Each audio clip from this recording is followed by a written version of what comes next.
जय गुरु जी संगत जी, आपका बहुत बहुत स्वागत है गुरु जी के इस चैनल पर, जिस पर हम गुरु जी की प्यारी संगत के सत्संग शेयर करते हैं।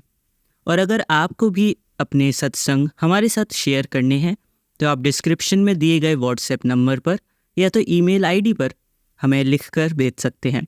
आपके सत्संग भी ज़रूर शेयर किए जाएंगे। चलिए संगत जी, आज का सत्संग शुरू करते हैं। संगत जी, आज हम सुनेंगे 4 सत्संग। तो चलिए अब देरी न करते हुए आज का पहला सत्संग शुरू करते हैं। पहला सत्संग हमें भेजा है पारुल आंटी ने। जय गुरु जी, शुक्राना गुरु जी। मेरा नाम पारुल वर्मा है, मैं पंचकुला में रहने वाली हूँ। प्यारे संगत जी, जय गुरु जी। मैं अपना सत्संग गुरु जी के मंत्र जाप से शुरू करना चाहूँगी। ओम नमः शिवाय, शिवजी सदा सहाय। ओम नमः शिवाय, गुरु जी सदा सहाय। संगत जी, ये मेरा पहला शुक्राना सत्संग है। मुझे गुरु जी ने 2023 में अपने साथ जोड़ा था। शुरू में तो मुझे गुरुजी पर इतना जुड़ाव नहीं हुआ था, लेकिन धीरे धीरे मैं गुरुजी से पूरी तरह से जुड़ गई हूँ। 2023 में जब हम श्री गणेश को अपने घर लाए थे, तब गणेश जी के साथ हमने गुरुजी के स्वरूप को भी उनके साथ ही रखा था। और जैसे हम गणेश जी को 3 समय भोग लगाते थे, वैसे ही हम गुरुजी को भी लगाने लग गए। इस तरह मेरी गुरुजी के प्रति आस्था और भी बढ़ गई। मैंने सुना था कि गुरुजी अलग अलग रूप में हमें होने का एहसास कराते हैं। एक दिन मुझे गुरुजी ने अपने चंदन तिलक में ओम रूप के दर्शन दिए। उस दिन मैं बहुत खुश हुई कि मुझे गुरुजी ने अपनी ब्लेसिंग्स दी। जय गुरुजी, शुक्राना गुरुजी। बहुत प्यारे हैं मेरे गुरुजी संगत जी, बहुत प्यारे। गुरुजी का जितना भी शुक्राना करें उतना कम है। एक बार ऐसे ही हमारे घर में बहुत कलेश हो गया था। मेरे जो जेठ जी हैं वो बहुत ज़्यादा शराब पीते हैं और नशे में बहुत कुछ गलत सलत करते हैं, लेकिन वह मेरे बेटे से बहुत ज़्यादा प्यार करते हैं। मेरा बेटा भी काफ़ी छोटा है। एक दिन जेठ जी शराब पीकर आए और मेरे बेटे को रात में जब वो सो रहा था, उसे उठाकर ठंडे फर्श पर खड़ा कर दिया, जिसके कारण वह रोने लग गया। मुझसे देखा नहीं गया, इसलिए मैंने कहा कि मेरे बेटे को मुझे दे दो। बस इतना ही कहना था कि उन्होंने कहा कि आज के बाद मैं तेरे बेटे को नहीं लूंगा, ना उठाऊंगा, ले जा अपने बेटे को। आज के बाद मुझे मत बुलाइयो, ना मैं तुझे बुलाऊंगा। संगत जी, एक बार उन्होंने, मेरे जेठ जी ने मुझे कहा था कि मैं तुझे अपनी बेटी मानता हूँ, और मुझे बहुत अच्छा लगा था कि मेरे जेठ जी ने मुझे ऐसा कहा, क्योंकि संगत जी 2015 में मेरे पापा हम सबको छोड़कर गुरुजी के पास चले गए थे, जिसके कारण मेरा मन बहुत ज़्यादा भर आया जब जेठ जी ने मुझे अपनी बेटी कहा, और उस दिन से मैंने उनको अपना पिता ही माना। लेकिन जब उस दिन उन्होंने मुझे ऐसा कहा कि आज के बाद मुझसे तेरा कोई रिश्ता नहीं है, मैं बहुत टूट सी गई। मैं उसी वक्त गुरुजी के स्वरूप के सामने बैठी और रोने लगी कि गुरुजी ऐसा उन्होंने क्यों कहा। मैंने अपनी सारी बातें गुरुजी से की, और उसके थोड़ी देर बाद जब मैंने अपना फ़ोन उठाया और इंस्टाग्राम खोला तो संगत जी सबसे पहली पोस्ट मुझे दिखी कि गुरुजी कह रहे हैं, कुड़िए रो ना, मैं हैगा ना तेरा प्यो, तो फिर तू क्यों चिंता कर दी है। इस चीज़ को देखकर मेरी खुशी का कोई ठिकाना नहीं था। गुरुजी इतनी जल्दी हमारी सारी बातें सुनते हैं, हमारे सब दुख सुनते हैं। शुक्राना गुरुजी, शुक्राना मेरे मालिक। बहुत बार गुरुजी ने मुझे तितली रूप में भी दर्शन दिए हैं। मतलब गुरुजी हमें यह एहसास कराते रहते हैं कि वो हमारे साथ ही हैं और वो सब कुछ संभाल लेंगे। जय गुरुजी, शुक्राना गुरुजी। इसी के साथ मैं अपना सत्संग को यहीं विराम देना चाहती हूँ। ओम नमः शिवाय, शिवजी सदा सहाय। ओम नमः शिवाय, गुरुजी सदा सहाय। चलिए संगत जी, आज का दूसरा सत्संग सुनते हैं। ये सत्संग हमें भेजा है स्मृति आंटी ने। प्रिय संगत जी, मैं स्मृति, आप सभी को जय गुरुजी। मैं अपना शुक्राना सत्संग गुरुजी का मंत्र उच्चारण के साथ शुरू करना चाहती हूँ। ओम नमः शिवाय, शिवजी सदा सहाय। ओम नमः शिवाय, गुरुजी सदा सहाय। मैं अपने गुरुपा का कैसे शुक्राना अदा करूं, यह मैं कह भी नहीं सकती। पिछले 1 महीने से मेरे ऊपर बहुत कुछ गुजरा है। मेरी माँ को ब्रेन स्ट्रोक हुआ था। मैं अपनी माँ से सबसे ज़्यादा प्यार करती थी। आज 12 दिन हो गए हैं मैंने अपनी माँ खो दी है, यानी मेरी माँ गुरुपा के चरणों में है, और इस समय सिर्फ मेरे गुरुपा ही हैं जो मुझे संभाल रहे हैं।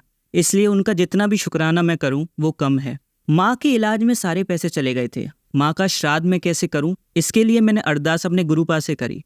मुझे विश्वास था कि मेरे गुरुजी अपनी बेटी की कोई भी अरदास पूरी ज़रूर करेंगे। क्या बताऊं संगत जी, ऐसी शांति से सब काम हो गया, मुझे कोई भी चिंता नहीं आने दी गुरुजी ने। मेरे पास एक भी पैसा नहीं था, लेकिन सारे काम अपने आप ही होते चले गए, कोई रुकावट ही नहीं आई। जय गुरुजी, शुक्राना गुरुजी। अनंतम अनंतम शुक्राना गुरुजी। गुरुपा, मुझे पता है आगे भी सब काम आप ही करेंगे और नाम अपने बेटी को कराएंगे। इसके साथ मैं अपना शुक्राना सत्संग यहीं पर समाप्त करना चाहती हूँ। ओम नमः शिवाय, शिवजी सदा सहाय। ओम नमः शिवाय, गुरुजी सदा सहाय। चलिए संगत जी, आज का तीसरा सत्संग सुनते हैं। जय गुरुजी, शुक्राना गुरुजी। संगत जी, मैं अपने सत्संग की शुरुआत गुरुजी के मंत्र से करना चाहती हूँ।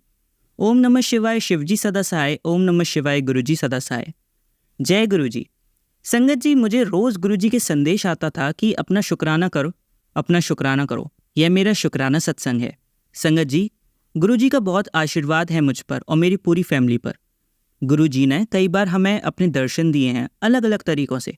इसी महीने जब मैं ये सत्संग लिख रही हूँ, आज 6 जुलाई है, और गुरुजी ने मुझे 3 बार दर्शन दिए हैं।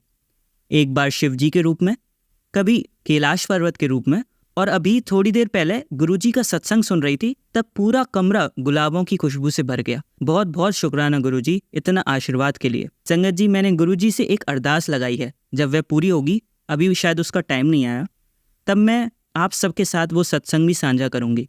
यह मेरा शुक्राना सत्संग था। अब मैं इसे गुरुजी के मंत्र जाप से समाप्त करती हूँ। ओम नमः शिवाय, शिवजी सदा सहाय। ओम नमः शिवाय, गुरुजी सदा सहाय। जय गुरुजी, शुक्राना गुरुजी। सबको ब्लेस करना गुरुजी, सबका भला करो गुरुजी, हर जगह पॉजिटिविटी हो गुरुजी। जय गुरुजी। चलिए संगत जी, आज का आखिरी सत्संग सुनते हैं। ये सत्संग एक ओल्ड संगत का है। जय गुरुजी की, शुक्राना गुरुजी का। गुरुजी की महिमा अनंत है। हम उनकी महिमा का गुणगान शब्दों में नहीं कर सकते हैं। हमारे जीवन में हर क्षण कुछ ना कुछ चमत्कार होते रहते हैं। कुछ को तो हम समझ जाते हैं और कुछ चमत्कारों का हमें पता ही नहीं चल पाता। लगता है संयोग से हुआ है, लेकिन इसका असली कारण हमारे गुरुजी का प्रेम है। वे अपने भक्तों को कभी निराश नहीं करते। मेरे जीवन में कई हादसे ऐसे हुए हैं कि मैं बड़ा आश्चर्य करता हूँ। एक बार मैं कहीं से आ रहा था। उस समय सड़क पर बहुत भीड़ थी, रास्ता चलना मुश्किल हो रहा था। मेरे साथ साथ 2 ऑटो चल रहे थे तथा 2 स्कूटर वाले भी थे।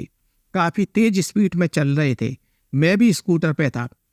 आप दिल्ली की भीड़ को तो जानते ही हैं। अगर आपने अचानक ब्रेक लगाई तो कई वाहन सवार आपको ठोकते हुए निकल जाएंगे। अचानक सामने एक नर्सरी आ गई। वो बिल्कुल सड़क के किनारे ही थी। मुझे पेड़ पौधों का बहुत शौक है। मैंने अपने घर में काफ़ी तरह के पेड़ पौधे लगा रखे हैं। नर्सरी जैसे ही मुझे दिखती है, मैं पागल सा हो जाता हूँ तथा कुछ ना कुछ खरीद कर जरूर ले आता हूँ। यही सोचकर मैंने थोड़ी सी जगह से निकलकर नर्सरी के सामने अपनी स्कूटी रोक दी। इतने में पीछे क्या देखता हूँ कि मेरे बराबर में जो ऑटो चल रहे थे तथा स्कूटर वाले चल रहे थे, आपस में इतनी बुरी तरह से टकराए कि वहाँ अफरा तफरी का माहौल बन गया। दोनों ऑटो आपस में टकरा गए। एक ऑटो डिवाइडर पर चढ़ गया तथा दूसरा उलट गया। तीनों स्कूटी आपस में टकरा गईं। सारे लोग जमीन पर गिर गए। किसी का हाथ टूटा, किसी का पैर टूटा, किसी के माथे पर चोट आई। वहाँ का वातावरण चीखों से गूंज रहा था। मैं भी उस समय दौड़कर उन लोगों को बचाने में लग गया। उस समय का वातावरण देखकर मेरी रूह कांप गई। तभी अचानक उस नर्सरी का मालिक मेरे पास आया और आते ही बोला कि आपको क्या पहले से ही पता था कि एक्सीडेंट होने वाला है? मैंने उनसे बोला कि किसी अनजान शक्ति ने मुझे आपकी नर्सरी की ओर मोड़ दिया, अन्यथा उस एक्सीडेंट में तो मेरा भी बुरा हाल होने को था। मैं काफ़ी देर से इन लोगों के बीच से निकलने के लिए प्रयासरत था, लेकिन मुझे भीड़ अधिक होने के कारण निकलने के लिए जगह ही नहीं मिल पा रही थी। तभी अचानक किसी देवीय शक्ति ने आगे बढ़कर थोड़ा रास्ता बनाया और मुझे आपकी नर्सरी तक पहुंचाया। मैं उस समय इतना घबराया हुआ था कि कुछ सोचने का मौका ही नहीं मिला।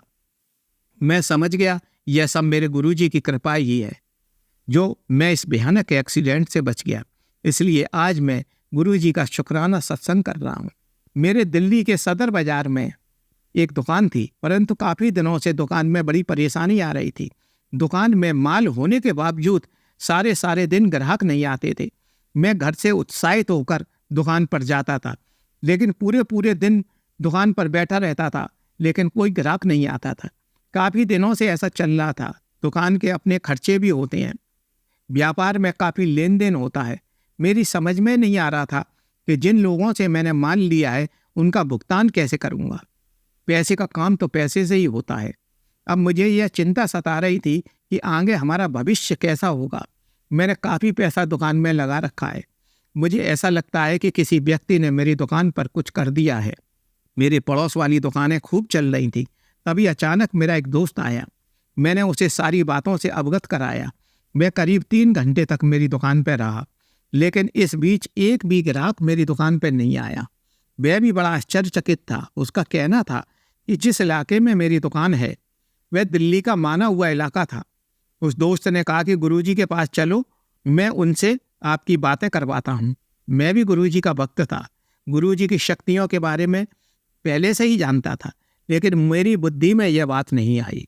खैर, हम लोग एम्पायर स्टेट पहुँचे तथा गुरुजी से मिले। जब हम वहाँ पहुँचे तो गुरुजी अपने आसन पर बैठे हुए थे। लाल कालीन कमरे की शोभा बढ़ा रहा था। शब्द चल रही थी, वातावरण में गुलाब के फूलों की खुशबू फैली हुई थी। तभी अचानक गुरुजी के पास जाने का मौका मिला। मैंने गुरुजी को अपनी समस्या के बारे में बताया। गुरुजी ने हंसकर जवाब दिया, पुत्र परेशान ना हो, मैं सब ठीक कर दूंगा। उस समय हमारे पास एक स्कूटी थी। खैर, दूसरे दिन से ही मेरा व्यापार ठीक तरह से चलने लगा। अब मुझे समय ही नहीं मिलता था। काफ़ी अच्छा काम चल रहा था। उस समय मैं और मेरी पत्नी स्कूटर पर गुरुजी से मिलने जाते थे। रास्ते में अचानक एक दिन मेरी पत्नी ने सोचा, गुरुजी हमें आपके पास आने में स्कूटर से परेशानी होती है। मैं एक कार चाहती हूँ जिससे हमें लौटने में दिक्कत ना हो। कुछ ही दिन बीते और हमने एक नई कार खरीद ली। अब हम पति पत्नी उसी कार से ही गुरुजी से मिलने जाते थे। मुझे ऐसे लगता था कि यह संयोग से ही हुआ है, इसमें गुरुजी का कोई हस्तक्षेप नहीं है।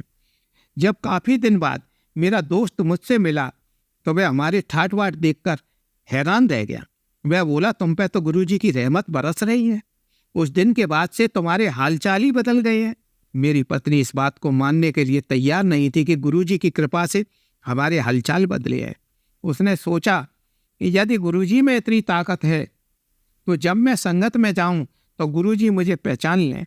यदि गुरुजी ने मुझे नहीं पहचाना तो मैं ये समझूंगी कि गुरुजी में कोई ताकत नहीं है। यह सब संयोग से ही हुआ है। जब हम अगली संगत में गुरुजी के पास एम्पायर स्टेट पहुंचे तो उस समय गुरुजी किसी से बातें कर रहे थे। अचानक उनकी दृष्टि मेरी पत्नी पर पड़ी तो गुरुजी बोल पड़े, देखो जनकपुरी से कितने लोग आ रहे हैं। फिर उन्होंने अपनी बात पलटी और बोले कि मैं तो यमुना पार के लोगों की बातें कर रहा हूँ। दरअसल हम लोग पहले जनकपुरी ही रहते थे। वह हमारा पुराना मकान था। उस मकान को बेचकर हमने यमुना पार इलाके में एक 3 मंजिला मकान ले लिया था। इसी बीच पत्नी गर्भवती हो गई। जब हमने पत्नी को डॉक्टर को दिखाया तो उन्होंने सलाह दी कि आप पत्नी का गर्भपात करा दो, अन्यथा पत्नी के साथ कुछ भी हो सकता है। यह सुनकर हम दोनों बुरी तरह घबरा गए। अब हम तुरंत गुरुजी के पास एम्पायर स्टेट पहुंचे तो सारी घटना बताई। गुरुजी बोले, घबराना पुत्र, सब ठीक हो जाएगा। हम खुश होकर घर आ गए। मेरी पत्नी ने एक पुत्री को जन्म दिया। वह पुत्री पूर्ण रूप से स्वस्थ व सुंदर है। 2005 में जब गुरुजी ने अपनी बर्थडे पर मेरी पत्नी को देखा तो बोले कि ये तो बहुत मोटी हो गई है। यह सुनकर पत्नी मुस्कुरा दी। गुरुजी के इस कथन के 1 महीने बाद पत्नी का करीबन 18 किलो वजन कम हो गया। गुरुजी कहते थे कि संयोग से कुछ भी नहीं होता, चुनाव से ही कामना की पूर्ति होती है। क्योंकि गुरुजी ईश्वर हैं, इसलिए हर बात का चयन स्वयं ही करते हैं। अपनी संगत का हर पल हर क्षण ख्याल रखते हैं। हमें हर वक्त उनका शुक्राना करते रहना चाहिए। अब मैं अपने सत्संग को यहीं विराम दे रहा हूँ। जय गुरुजी की। शुक्राना गुरुजी का। चलिए अब मंत्र जाप करते हैं। ओम नमः शिवाय शिवजी सदा सहाय। ओम नमः शिवाय गुरुजी सदा सहाय। ओम नमः शिवाय शिवजी सदा सहाय। ओम नमः शिवाय गुरुजी सदा सहाय। ओम नमः शिवाय शिवजी सदा सहाय। ओम नमः शिवाय गुरुजी सदा सहाय।